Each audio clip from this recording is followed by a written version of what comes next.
আব্বা জানে ভাই জানেরা, এ যুবকেরা জওয়ানেরা, আল্লাহ তার ইমানি খকুতাকে হাতে এত বুলন্দিত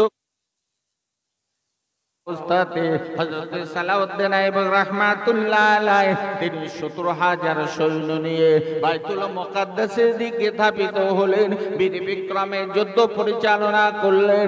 তার তলোয়ারের সম্মুখে একজন ঈমানদারের সাথে অন্য কারোর লড়াই করার ক্ষমতা নাই, ঠিক না ভুল?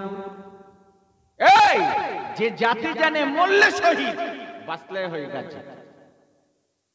পৃথিবীর ইতিহাসে তো একটা নয়, এ তো ভরি ভরি প্রমাণ রয়েছে। আফগানিস্তানের মতো একটা রাষ্ট্র, যাদের কাছে ভোতা তলোয়ার আর ভোতা মেশিন ছাড়া আর কিছু ছিল না, পৃথিবীর প্রবল শক্তি রাশিয়ার মতো শক্তিটাকে পিছু হটে দিয়ে পালাতে হলো। শেষে আমেরিকা লেজ গুটিয়ে পালিয়ে গেল। তালিবানের অস্তিত্বকে পৃথিবী স্বীকার না করে এখন তাদের স্বীকার করতে বাধ্য হচ্ছে। এখন তাদের ইসলামিক রাষ্ট্রের মর্যাদা দিচ্ছে। জোরে বলুন, আরো জোরে বলুন। কি আছে ওদের? কি ছিল?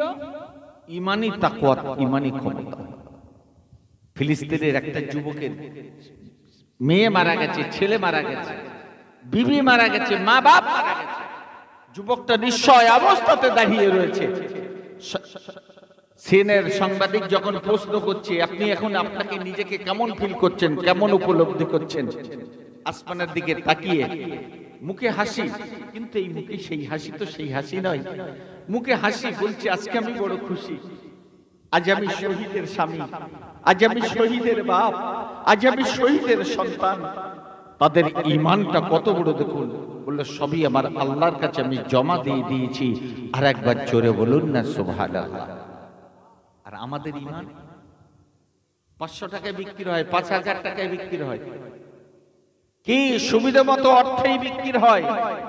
একজন ভাই হয়ে, একজন মোমেন হয়ে আরেকজন মোমেনের বিরুদ্ধে মিথ্যা সাক্ষী দিতে আমাদের জমান আদৌ ত্রুটি বিচ্যুতি হয় না।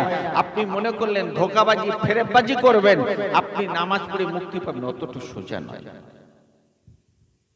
মুনাফিকের অত্যন্ত কঠিন শাস্তি রয়েছে। ইন্নাল মুনাফিকিনা ফিদ দারকিল আসফালি মিনান নার। আল্লাহ মুনাফিকদেরকে জাহান্নামের অতি নিকৃষ্ট মানের জায়গাতে স্থানান্তরিত করবেন। সাবধান হন, মুমিন হন, মুনাফিক হবেন না। মুমিন হন, আল্লাহ আমার আপনাকে মুমিন হিসেবে কবুল করুক। সকলে বলুন আল্লাহুম্মা আমিন। আর একটু জোরে বলুন আল্লাহুম্মা আমিন। পৃথিবীর ইতিহাস যাদেরকে দেখেছি, আজকে পৃথিবীর বুকে আমরা একটা পণ্য সামগ্রী ছাড়া আর কিছু নাই। হযরত বাদশা সালাউদ্দিন আইয়ুবী রাহমাতুল্লাহ আলাইহি বীর বিক্রমে যুদ্ধ করলেন। ইহুদিরা পায়ের তলাতে মাটি তাদের থাকলো না। অমনি অবস্থাতে তারা যেদিক পারল সেদিকে ফিরে চলে গেল। এ বাবাজি ভাইরা, যুবকেরা জওয়ানেরা, হযরত সালাউদ্দিন আইয়ুবী রাহমাতুল্লাহ আলাইহি বাইতুল মুকাদ্দাসের সামনে নামাজের পাটিখানা পেতে দিয়ে, যাই নামাজখানা পেতে দিয়ে 2 রাকাত আল্লাহ পাকের শুকরিয়া নামাজ আদা করে দুটো হাত আল্লাহর দরবারে তুলে অঝরে কাঁদলেন, আল্লাহ আপনার ঘরটা ইহুদিরা দখল করে রেখেছিল, এই ঘরটাকে আজকে মুসলমানের অধীনস্থ আপনি বানিয়ে দিয়েছেন। আপনার শুকরিয়া আমি আপনার দরবারে শুকরগুজার করি।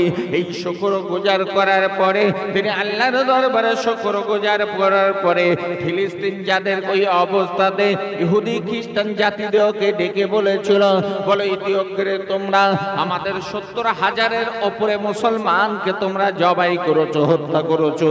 এখন তোমরা আমার কাছে কি চাও? ইহুদি জাতি সেদিন বড় ভয় পেয়েছিল। ওরা চিন্তা করলো সালাউদ্দিন ক্ষমতা নিয়ে যখন দাঁড়িয়েছে, আজ আমাদের উপায় নাই। কি নাই? উপায় নাই, প্রতিশোধ আমাদেরকে দিতেই হবে, দিতেই হবে, আজকে নেবেই। ইহুদি জাতি বললাম, এই বাদশা এই সেফায়ে সালাউদ্দিন আপনি যে কাজটা করেছেন আজকে আপনার অধীনস্থতে আমরা ছেড়ে দিলাম। আপনি ইচ্ছা করলে আমাদেরকে মাফ করে দিতে পারেন, আবার ইচ্ছা করলে 70,000 মুমিন মুসলমানের রক্তের বিনিময়ে আপনি আমাদের কতল করে দিতে পারেন। একজন ইমানদার মুমিনের অবস্থাটা একবারে দেখুন না।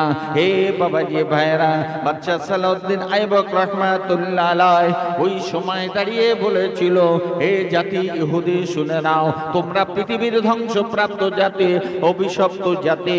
আল্লাহ পাক মুসলমান জাতি দিওকে, আমার রাসূলের উম্মত দিওকে বড় মর্যাদা দান করেছে। আল্লাহর কোরআনে আল্লাহ জানিয়েছেন, মা আতাকুমুর রাসূলু ফাখুজুহু, আমার রাসূল যেটা তোমাদেরকে দিয়েছে সেটাকে তোমরা গ্রহণ করো। এই ইহুদি জাতি শুনে নাও, জেনে নাও, আমি তোমাদেরকে শুনিয়ে দিয়ে দিচ্ছি।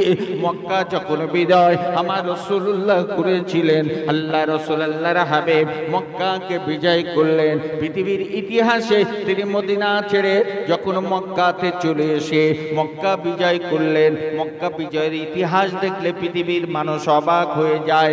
একটা রাষ্ট্র পরিবর্তন হলো, একটা এলাকা দখল হলো, কিন্তু এক ফোঁটা রক্ত মক্কা বিজয়েতে ঝরে নাই, এক ফোঁটা রক্ত ক্ষয় হয় নাই। আল্লাহ রাসূল জানিয়েছিলেন, তোমরা যে আমার প্রতি কি ইনসাফ চাও? মক্কাবাসী বলেছিল, মুহাম্মদ সাল্লাল্লাহু তাআলা আলাইহি সাল্লাতু সাল্লাম, আজকে আপনার ইনসাফের উপরে আমরা ছেড়ে দিলাম, আমরা আপনাকে দেশ ছাড়া করেছিলাম। আজকে যদি আপনি চান আমাদেরকে সে বদলা আপনি নিতে পারেন। আপনার প্রতি নির্মম অত্যাচার করেছিলাম। আল্লাহ রাসূল আল্লাহর হাবিব দাঁড়িয়ে বলেছিলেন, হে মক্কাবাসীরা শুনে নাও, জেনে নাও, আমি আব্দুল্লাহর এতিম বেটা মুহাম্মদ, আমার বাপ ছিল না গো। একদিন তোমরা আমার হাত ধরে একদিনের জন্য হলে উপকার তোমরা করেছিলে। আমি মুহাম্মদ সাল্লাল্লাহু আলাইহি ওয়াসাল্লাম সেটাকে কখনো ভুলে যেতে পারি নাই।